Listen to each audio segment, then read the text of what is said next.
Who's the most terrible of them all? It's Hollywood Lean. Hello and welcome to Everyone is Terrible. I'm your host, Hollywood Leon. It's my favorite day of the week. Welcome to the podcast where we discuss all the terrible things and people we see on TV. Today's guest, Patti Negri. She's a psychic, a medium, and Hollywood's good witch. Welcome, Patti. Welcome, Hollywood Lean. Thank you for having me on. This is fun. She's from Ghost Adventures, so many TV appearances. She was just on Megan Trainor's podcast. So, Patti, how are you today? I am excellent. It's a beautiful day. I start out every day up at Lake Hollywood, and that's the best way to start. We count the turtles in the water since it's not a reservoir anymore. We see how many deers we can see, and that determines how fabulous the day will be. So you're very nature connected, right? Completely. My whole witchcraft, my whole magic is based very much elemental nature. Completely. That's awesome. So the Bravo audiences will know you from the Flipping Out show. How was your experience on Flipping Out with Jeff Lewis? Oh, it was great. When I do all the paranormal shows, like Ghost Adventures, Portals to Hell, and all the, so they know that cameras get weird and the batteries drain. When you do non-paranormal shows like Flipping Out, or your Bravo people would love that. I've been hanging out a lot with Patty Stanger, Millionaire Matchmaker. She's like, we are bestie witchy. We hang witchy, do witchy things.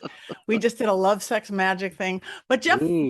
was great. Almost everybody who's not really in that world, you see a little sweat dripping down when they too much talk of ghosts, and where I'm there at the house clearing things out with my knife, and it's fun seeing people outside of their element where they're king of the world, and this is what it's like. Oh, let's open a different door, shall we?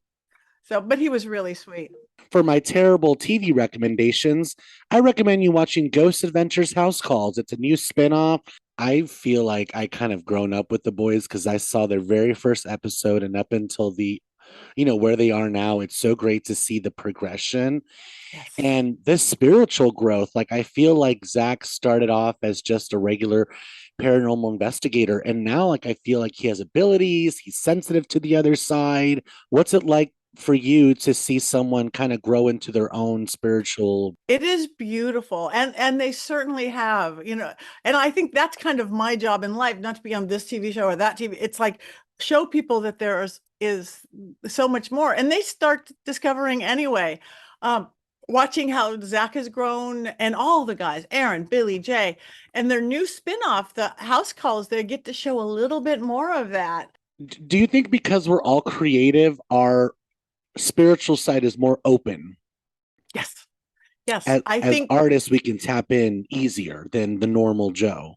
yes, because what it is, everything is in we have our left brain, right brain. Oh, I'm oversimplifying. The left logical reasoning, 1+1=2 brain. We need every day of our life. I drive to work. I do the right brain. That's the creative, artistic, spiritual. That's our artist in whatever form. And that's where we could talk to spirits and see things and develop our intuition, our psychic ability. And, kids growing up, oh, that's your imaginary friend. I knew it wasn't my imaginary friend. And I just didn't my mom didn't let it get taught out of me. It's like, yeah, that wasn't magic. I got real information. Yeah, grandma did that. So, so anybody who is that creative, you, me, we have that side, that more psychic side. You could, and that's everybody can develop it, but we have it more because that's what made us artists in whatever form that is. Whether you're a priest or you're a breakdancer, it's whatever. I'm an artist. I love it, and I think you're totally right. Everyone is kind of just discovering this other side, and I feel like as humans, we're constantly searching for answers and trying to find better versions of ourselves, and sometimes we do go into that old book, but not everybody.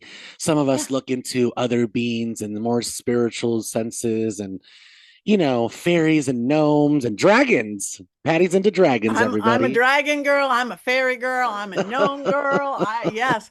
And I think what that is, again, whether it's part of your religion or spirituality, is that we are on this earth. We are on this little round ball flying through the sky. And if we don't take care of this, we have to pull our head back here to save our little planet.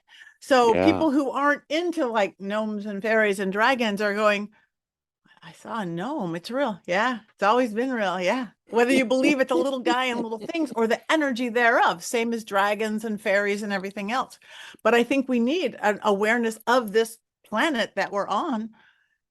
So it's all energy and we're labeling it in our own way, is what you're saying. So Uh-huh. something that can be, to me, a gnome, for you, it would be an energy in the garden. Yes, yes, somebody else. And do the words really matter? If you call it God, source, universe, alien, whatever, it's the energy. I see energy. Part of my gift, my psychic gift, is to see the chords between people, the energy between people. If you go to the energy below, they're all the same. Don't tell anybody, but they are. Whether you're going pure academic science, my grandfather, atheistic, no thing. Yeah, but I read his books. The words are different, but you believe the same thing. Yeah, exactly. It's the reason why I'm obsessed with this place that I was born in. I'm a Hollywood baby, and so I've always been drawn to all the energies that the hills hold. So, do you feel that there's an energy, a vortex of some sort in the hills of Hollywood just because of all the hopes and dreams and energies? 100%. And it's not just because of the hopes and dreams. The hopes and dreams all ended up here because there is vortexes in the hills. The biggest one that I've seen, sensed, felt, there's not more, is one in Griffith Park. It gathers the creative, the right brain, whether it's into religion or it's you're an actor. So that's why Hollywood is where it is, and it's drawn us in. It's a love-hate thing. Some people come here and go, "This energy is too weird. I'm going back to Kansas or whatever," but that's why Hollywood's here. Chantel from Miami would like to know if you've ever done psychic abilities on yourself. I don't even read like my tarot cards because it's like I'll just tap into spirit. So my witch side trumps my psychic side. If that means like if I go, wow, on Tuesday, a bird's gonna poop on my head when I walk out of the house. I am such a good psychic. I know when I walk out. I know when that bird's gonna poop. That's my psychic senses. I'm gonna get pooped on Tuesday or hit by a bus. Instead, my witch side trumps, and I go, on Tuesday I could get pooped on by a bird, so I'm going to use an umbrella. I'm going to put a hat on. I'm going to go out the back door. And it doesn't. That's the witch in me goes, let's create our reality. Yes, we dance between fate and destiny and free will. And the fact that we have free will makes us superpowers, makes us total supermen, superwomen, super everything. We are superheroes because we have that dextral side. We are holy divine beings. We are the best computer ever made. And we have free will. We could screw it up when we want to, and yay for that. I do feel like I've had spurts of moments where I've created my ultimate fantasy. I've manifested things that have been incredible in my life. So I definitely do believe that when we are tapped in and going the right way, it can happen. It's happened to me before. Do I know how to do it 24/7? No, I don't. But I have before. I have tapped in and I have created something incredible for myself. So I'm a believer. You're totally speaking my language here, Patti. Yay. Yeah, and we can, and you can create. I've broken the odds a billion times, and I do it on both with health. I'm supposed to be long dead. I'm not dead. I don't even get sick anymore. We'll never surpass our thought pattern. You have to believe you can do it. Then you get off the damn couch. Mind, body, and the spirit is the faith or battery power behind it. Whether you do it from praying in church, or you do it new age affirmations and vision boards, or you do it from spell working and candles. But if you believe it, you take the action and you have that faith or magic behind it, we could do anything. And I think one day we're even going to be able to do like break the laws of physics, the things we haven't quite accomplished yet. One of the two of those things need tweaking. You don't really believe it, or you haven't got off the couch, or you don't have the faith or magic or belief behind it. And you tweak it and you get it. That's it. In witchcraft, it's called creation working dispatch. Instead of mind, body, spirit, psychology words, it's I'm going to create a love spell. I'm going to do the mugwort, whatever that is. It's the same. So I tried to go back and watch it, but I couldn't figure out because there's just a trillion episodes of Ghost Adventures these days. But it was this special at the Haunted Museum, and you were there and you were instructed to just be in a room and just kind of talk about what was happening throughout the night. Mm-hmm. And then they brought in this other like witch from, Which they brought her from like England, Ireland or something. They brought her from the like UK. from the UK. And I just remember as soon as she entered the building, you were alerted and you were like, something's here, something's not right. And it was like two cats, like the hairs were up, and like when they brought, I remember she hissed at you like when you guys came into the same room.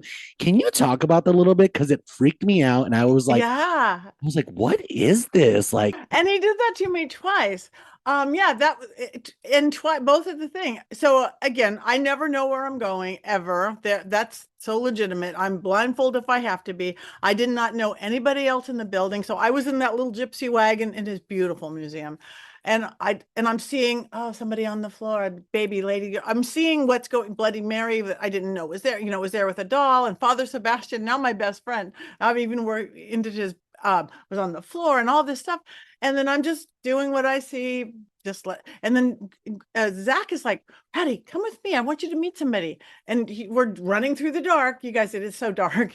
And he walks into a room there's this little lady who looks like she's going to serve you tea. This little tiny English woman. No, she wanted to kill me. She had, like, I didn't even notice it, but she had a shovel in her hand, and we're around this big cauldron, and the energy's like, oh, I I knew she wanted to kill me. so did you feel threatened by her? Oh my gosh, yes. Watching it on TV, I had no idea that was what she was doing the dark magic in was Ed Gein's cauldron. He's the guy that used to cook people in it and eat people. He's the guy that they designed Silence of the Lambs Oh after my and Chainsaw. God. So this little lady is probably a fine witch, but she will go darker magic than I will. So it was him. She was possessed. She was doing all this magic in the cauldron. So I saw literally the spirit of Ed Gein wanting to kill or cook or eat me. Yes. Not That's this cute little English lady I crazy. could have tea with. Lady Snake. You know what? She's done some crazy ass shit though to the boys. Like she's done blood sacrifices with them and everything. So I don't know if I would like go to lunch with her. Like I would definitely go to lunch with Uh-huh. you. Yeah, good. Yeah, again, because it's not about good or evil or bad or this or that, but the world we create is the world we live in. Yeah. So I don't want to live in a world of hexes and dark magic, because then I live in a world of hexes and dark magic. When he did it to me again, then a couple years later, we did a 4-hour special. I think it was on Halloween. And this is before anybody got to go into was really dark basement. He goes, oh yeah, and there's somebody else here. We're walking through the things. We go into the basement no one had ever been to. And there she is again doing dark magic. It's like, you mother. Yeah. Zach We loves a He little loves that. drama. He He does. loves the drama. And he had to work hard to put her up at a different hotel, so none of us knew she was there. And I'd love to know any energies, what you kind of get from me. And My 30-second exercises I'm going to look at you and read you, but those 30-second exercises in my book, that's all you need. You're just a little out of balance. I get that. You overthink, as often creatives tend to do. You spin a little bit. You hold things kind of right through here, kind of whether you understand it or not. Water does. That's why we feel good after a shower. But we can't jump in a shower 1,000 times a day. But you could almost always find running water for 30 seconds under a sink, a drinking fountain, a hose. Pour a little bottle of Evian on your hand, releasing it. I can't dance around a bonfire. This working that dragon sound, that lightning strike. I'm going to pull up that fire. And we balance it all out. That's all. I just think that you hold stuff a little in and overthink a little. You're not going to, I see you having a long, beautiful life, but you just need a little bit more balance. So you got the right book to make it an easy way to do it. Lots of ways to do it. I just like yeah. easy, fast ways. Okay. It's great why I even came up with those. It's great to, meditate for an hour. I have 30 seconds to pull it together, not an hour. Yes, I So did what see I'm that in your book, like the 30-second fixes and stuff. So and they work. I think you really are stepping into your power, and that when you're at the crossroads like that, it could be frustrating or agitating or whatever. So just jump in. That You don't want to stand at the crossroads too loud. Don't you feel it? Don't you feel something pushing you forward? Go next level. I said myself that I feel like I'm at the edge of a cliff. I've worked my entire life to get to where I am now. So I'm just like ready to jump. Oh my God. Patty just showed me a picture of a cliff. That's the card that I had pulled.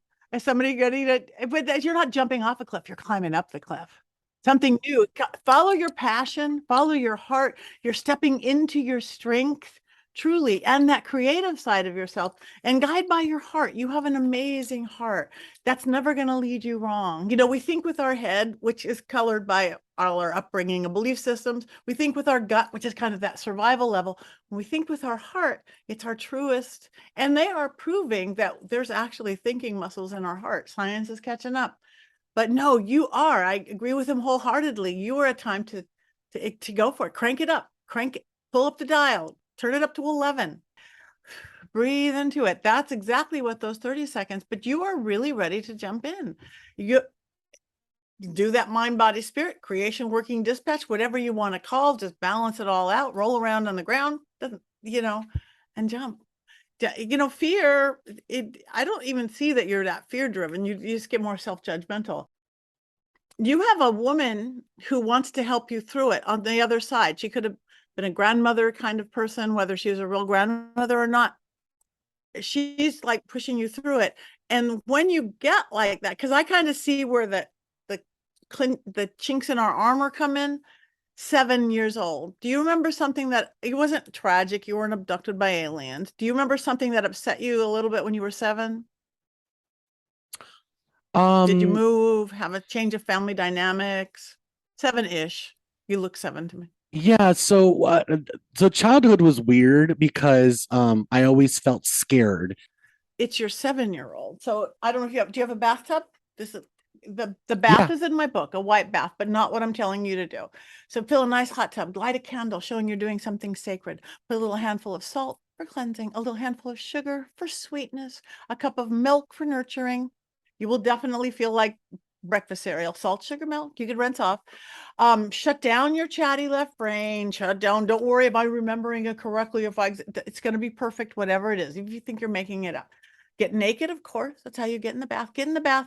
Just for a minute, do what you just did as a grown man. Look back to, oh yeah, I was always afraid were my parents going to come home. Just for a minute though, because that memory is going to be colored by all your life experiences, your education, and your maturity. Then put cute little baby you right in the bathroom with you or in your head. Little baby Leanne. Okay, there he is. I'm going to say 7, but it's somewhere in there. Just put little baby, and then don't remember anything. Listen to him. Let little kid you tell you his thoughts on what he gets and doesn't get, and jumping in and the stress and the self-sabotage, and it's him. And then you're going to see he's got some of it wrong because he's a little kid. It's not even logical, some of it, because he's a little kid. So just soothe him. It's like, let him know what a handsome, beautiful man he grew up with this great podcast. And he doesn't know any of that. So you could go to a therapist and spend a year talking to your inner child, or you can get in one Southern Conjure white witch bath, spend 20 minutes going, I've got it. I can let that go now. And that's where your grandma wants to push you. I think whether it's that your grandma, she does want to guide you. Spirits are spirits, not saying but they do get a little more wiser, a little more understanding on the other side. So it's not all about, well, maybe I was too strict. It could be a little too strict with the religion. They get it better. A little bit better. Oh yeah, yeah. I thought it was really interesting when we were talking that you were doing the cards and that cliff card came up. I'm still like reeling on that. I'm like, that was crazy because that's how the universe works. I've literally been talking about like standing on a cliff for the last couple days. So the fact that's the card I had just pulled. That's insane. So jump. You're gonna fly. Like the pool, you're gonna swim. Don't have to test the water with your big toe. With the wind. Now, I know you've talked about this before, but for our listeners, can you just tell us some of like your personal stories? It was a house right in my neighborhood in the Hollywood Hills. It was built by Charlie Chaplin for one of his many lovers and it was a party house for a long time. Party, which can bring in some interesting energies for years and years and years. And then they moved out, and then the Rolling Stones manager bought it. So the Rolling Stones stayed there. Mamas and papas, Graham Parsons, creative, chaotic people. They moved out. Then the guy who invented the real life sex doll moved in. And then it was a little too weird for him. This house is collecting energy. It looks like a haunted house. It looks like a house built for magic. There's literally a compass. We always work off a compass drawn in the floor, spiral staircase. It's like a set prop did it. And then after that guy moved out, Marilyn Manson moved in, my neighbor for 7 years, and he recorded there. So it definitely collects creative, darkish people. And we were doing a film called the Mary Astor House, because that was Charlie Chaplin's. So the guy was doing a film, so I was doing a seance, what I saw. So the one thing I say is like, it's okay, be skeptical, try to be open, but you have to be respectful. Nobody wants to be disrespected, humans or ghosts or spirits or anybody else. But this one kid was getting disrespectful, maybe because he was on TV. We had 4 cameras. That was big. And this little, because houses used to be little, even big houses had little rooms. And so first cool things were happening, like the French doors flew open and everybody's screaming. And the producer and me is going, wow, that's like, I mean, I would never, my reputation, fake anything, but it's like, wow, that ghosts are active. And that happened again. And then there's speakers, like old school speakers on the floor came on, like white noise, sounded just like a spirit box. We look later, it wasn't even plugged in.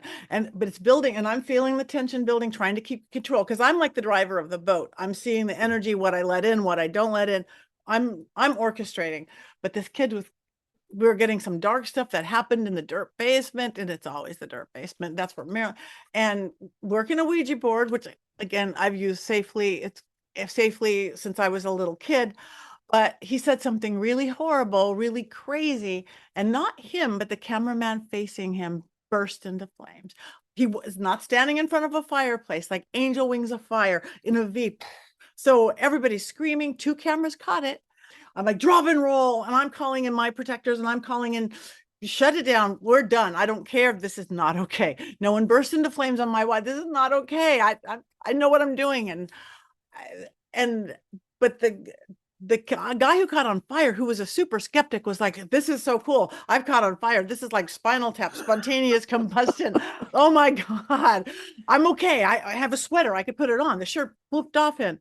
And That's the kid, crazy. I thought he would be crazy. like screaming No, and terrified. we're rolling him off. No, as I'm watching blistering on his back, the kid was no longer going to be trouble. He became the choir boy in the corner. It's like, oh my God, this is real. So he wasn't going to be a problem. I talked to the ghost. It wasn't a demon. Demons get way too much credit, way too much. It's 99% of what people think is demonic. It's a cranky ghost, cranky in life, cranky in death. And he was theatrical. Let's blow him into fire. And I'm watching the blistering. But so we got back. I talked to the ghost. He was going to be good. We finished it. More crazy stuff happened, like glasses flying out. But we got through it, and we got some good information. But the coolest part, and we talked dragons earlier, the coolest part is like 3 weeks later, the cameraman, the super skeptic, he goes, Patti, look at my back. And where the blistering was on the small of his back, totally looked like he had got a tattoo of a dragon. Open mouth, sharp teeth, winged head into the shape of a serpent. I called in dragon, and I'm looking at his back with this almost tattoo scarring a burn. I'm like, oh my God, you have a tramp stamp of a dragon on your back. That is about the coolest thing I have ever seen. He thought so too. He actually wrote a script. They haven't done it yet. I hope they a script about this like TV psychic medium who does every show, basically about me. I hope somebody fabulous plays me. You can't say that on camera. He's like, but you said it. I go, I know I said it. That opens a portal. You don't want to be one of those cursed horror films, do you? That's what people don't get. If you don't have an expert on the set, that's why all of a sudden all the actors died at 27, because a energy, spirit, good or bad, doesn't know the difference of somebody going hala dee dee dee. It's an actor reading off a script or real. You open portals. So I would change the words that they mean nothing, and it's not going to cause anything negative to anybody watching it or acting in the movie. So What about sleep paralysis? Do you think it's a demon on top of you or a spirit on top of you? Because I felt that happen to me. I heard an audible hello the last time it happened to me, and we had been talking about negative spirits all day long. It was like it was in the air. We were looking stuff up online. We just couldn't stop talking about bad stuff. And then that night, that happened to me. You invited it. So yeah. Okay, 3 things that it could be. It is a real medical condition. It's a nerve thing that you can't move, nothing to do with ghosts or spirits. You heard something, so it probably was. It could be, if it felt sexual, that's what that's getting into the spectrophilia, the incubus, the succubus, good or bad. There's just as much good ghost sex as bad. Or it could be a spirit sitting on you, whether sexual or not. The other thing to also know is it's also a way to enter astral travel. If it happens somewhere and you're going, if it's a bad spirit, you go, get out. If it's a good spirit, you go, what is it? It's like, do I want this? But if it's not a spirit or you're not feeling it, roll to the left, or to the right, roll out of it. Even if you can't physically move, energetically roll out. And that's how you can learn to astral travel. Patty, thank you so much. This has been so awesome. I feel like I learned a lot. I'm just getting more and more connected by the minute. You are great. And it's going to be a dang good year for you, my friend. Let it happen. Make it happen. Thank you so much. Patty, where can we find you? What would you like to promote today? Everywhere. PattiNegri.com is my place to get there. Please like me, follow me on social media. Patti.Negri on Instagram, because there's a lot of fake me's. I will never DM you and ask for money or tell you need a reading ever. Patti.Negri, Patti Negri Psychic Medium. That one actually is verified on Facebook, TikTok, all the regular places, but also my YouTube page. Go there. You can get there from Patti Negri, but start out with PattiNegri.com and then go everywhere from there. Who's the most terrible of them all? It's Hollywood Lean.